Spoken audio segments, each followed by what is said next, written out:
Have you ever wondered what happens after a giant python swallows an entire deer? The answer is far more shocking than most people imagine. A python doesn't chew its food. It swallows its prey whole even if it's much bigger than its own head. But here's where things get unbelievable. Its jaws aren't locked together like ours. Special flexible ligaments allow the mouth to stretch wide enough to slowly pull the entire deer inside. You might think the snake would explode from eating something that big. It doesn't. Instead, its body goes into overdrive. Its heart beats faster.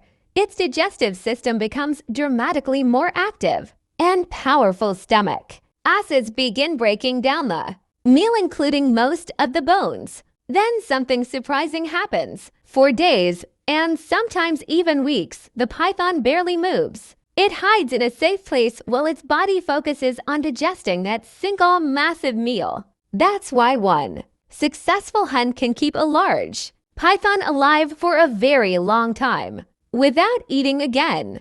Nature created one of the most efficient hunters on Earth, not because it's the fastest, but because it can make one meal last for weeks. Follow FactNest for more unbelievable wildlife facts and real mysteries from nature.